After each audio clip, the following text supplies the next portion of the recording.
안녕하십니까. 소울비트코인 KJ입니다. 이 영상을 준비하는 지금 XRP 가격은 매우 초라합니다.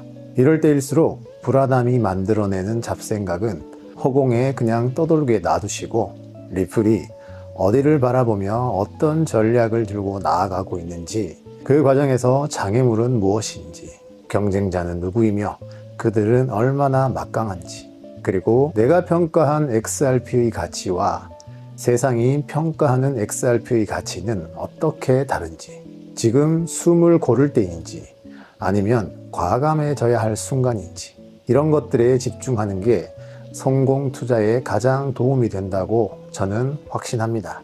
그런 의미에서 오늘은 하락장을 비웃듯 확장력을 넓혀가고 있는 RLUSD의 폭풍 성장과 그 흐름이 왜 XRP와 무관하지 않은지 알아보겠습니다.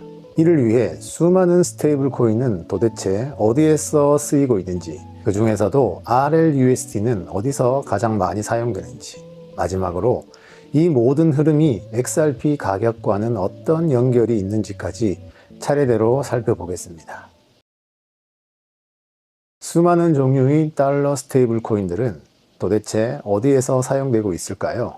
스테이블 코인 총 발행량을 수치 그대로만 놓고 보면 미국에 사는 대부분의 사람들이 달러 스테이블 코인을 직접 들고 실생활에서 사용하고 있어야 할 텐데 현실은 그렇지 않습니다. 페이팔이 이더리움과 솔라나 체인을 통해 발행한 PYUSD를 예로 들어보겠습니다. 스테이블 코인이 없던 시절 페이팔 결제는 고객이 카드 번호를 입력하면 카드사와 은행을 거쳐 보통 하루에서 사흘 뒤에 수수료를 제외한 금액을 정산받는 구조였습니다. 그리고 당시에는 페이팔 계열사 간 정산 역시 외부 은행을 거쳐야 했기 때문에 추가적인 시간과 수수료가 발생했습니다. 하지만 페이팔 내부 정부에서 PYUSD로 관리되기 시작하면 적어도 계열사 간 자금 이동에서는 은행을 거칠 필요가 없어집니다. 이 경우 거래 규모가 커질수록 연간 수수료 절감 효과는 수천만 달러 단위까지 확대될 수 있고, 수작업과 중간 조정 인력에 대한 의존도 역시 자연스럽게 낮아집니다. 그리고 페이팔의 가장 큰 바람은 결제 화면이 뜰 때 카드가 아니라 PYUSD 옵션을 띄워서 고객들이 카드 결제가 아닌 PYUSD 결제를 하는 거겠죠. 이럴 경우 카드 수수료, 해외 결제 수수료, 은행 수수료 등의 비용을 절감할 수 있고 정산은 사실상 실시간으로 이루어지게 됩니다. 현재 30곳이 넘는 체인에서 발행되고 있는 대부분의 달러 스테이블 코인들은 이런 형태로 가장 많이 사용되고 있습니다. 그리고 리플의 RLUSD는 USDC의 첫해 성장률인 269%보다 훨씬 빠른 1800%의 성장률을 기록했습니다. 이 수치는 RLUSD와 XRP의 밝은 미래를 엿볼 수 있게 해줍니다. 제 이전 영상에서 히든로드, 지트레저리, 레일 같은 기업들을 리플이 왜 인수했는지에 대해 말씀드린 적이 있습니다. 이 기업들은 수많은 기관과 기업, 그리고 온라인 결제 업체들과 이미 기존 은행 계좌를 통해 촘촘하게 연결되어 있던 플레이어들이었습니다. 이 복잡하고 거대한 회로에서는 연방에서 발행한 법정 화폐인 달러가 거대한 물줄기처럼 그 회로를 흘러다녔습니다. 하지만 점점 변하고 있는 현실을 보면 지트레저리는 RLUSD와 XRP가 결합된 자금관리 솔루션 환경이 구축되고 있고, 히든로드는 파생상품 고객들이 잔액을 RLUSD로 보유하며 담보로도 활용 중이며, 레일 또한 RLUSD를 통한 실시간 결제 및 정산을 지원하고 있습니다. 결국은 자신들의 이득을 위해 이미 닦여있는 은행 시스템이라는 배관을 통해 RLUSD라는 새로운 물줄기가 구석구석 스며들고 있음을 분명히 확인할 수 있습니다. 그런데 과연 물줄기가 여기서 멈출까요? 그렇지 않습니다. 금융권과 밀접한 기관과 기업들일수록 RLUSD를 선호할 수밖에 없는 이유가 있습니다. 내가 가진 차를 보험 적용이 안 되는 누군가가 몇 시간만 타야 할 일이 생겨도 왠지 모를 불안감 때문에 일일 보험 상품을 가입하죠. 금융기관과 기업들은 이보다 몇백 배는 더 만약을 대비해 훨씬 더 과하게 대비하려 합니다. 이런 현실에 가장 적절한 달러 스테이블 코인으로는 이미 기관 확장력 1위인 USDC를 꼽을 수도 있습니다. 하지만 조금 더 미래를 내다보며 두 발행사를 비교해보면 리플은 서클에 비해 송금과 금융 분야 라이선스 보유 범위에서 압도적인 우위를 가지고 있습니다. 그리고 또 하나의 결정적인 차이는 서클의 USDC는 뉴욕 금융당국으로부터 비트 라이선스를 취득했고 USDC의 담보자산은 BNY 은행이 관리하고 있습니다. 여기서 말하는 비트 라이선스란 서클이 뉴욕주 관할 내에서 가상자산 사업을 해도 된다는 일종의 영업 허가증이라고 보시면 됩니다. 그리고 담보자산을 은행이 관리한다는 것은 서클이 무리하게 USDC를 발행하지 못하도록 BNY 은행이 통제와 관리를 한다는 의미입니다. 반면 리플의 RLUSD는 뉴욕 금융당국으로부터 신탁 라이선스를 받았습니다. 이 점에서 서클이 보유한 비트 라이선스와는 본질적인 차이가 발생합니다. 비트 라이선스가 가상자산 사업을 해도 된다는 영업 허가에 가깝다면 신탁 라이선스는 국가가 리플을 하나의 금융기관으로 인정했다는 의미에 가깝습니다. 그래서 국가의 직접적인 관리, 감독 아래 놓이게 됩니다.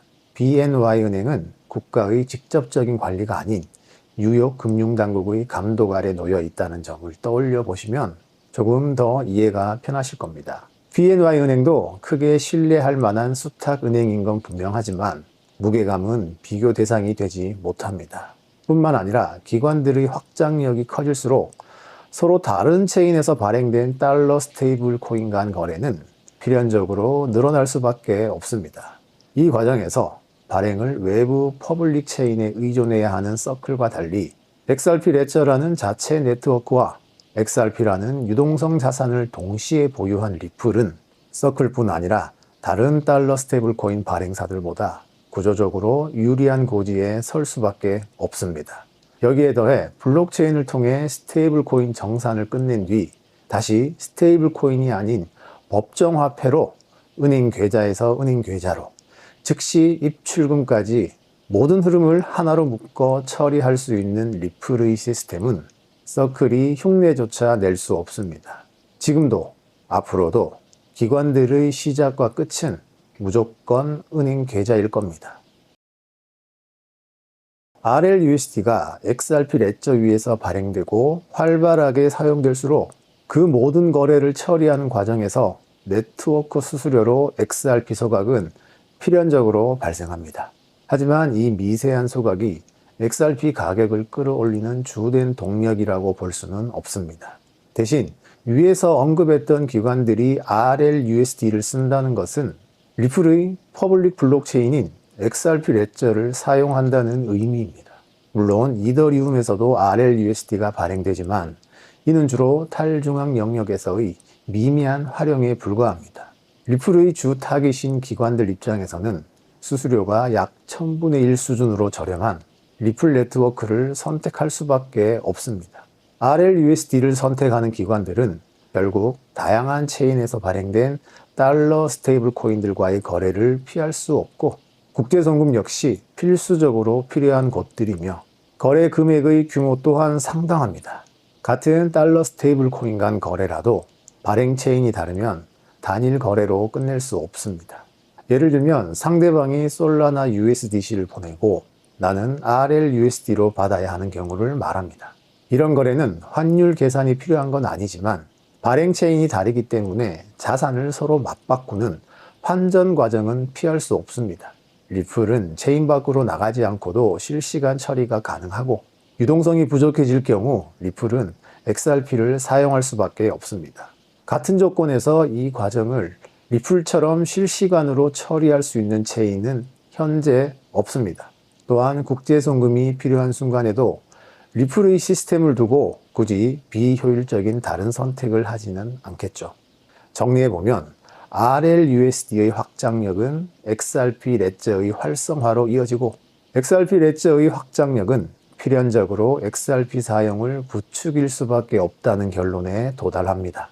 이런 흐름은 우연이 아니라 리플이 명확한 방향성을 두고 설계한 결과입니다.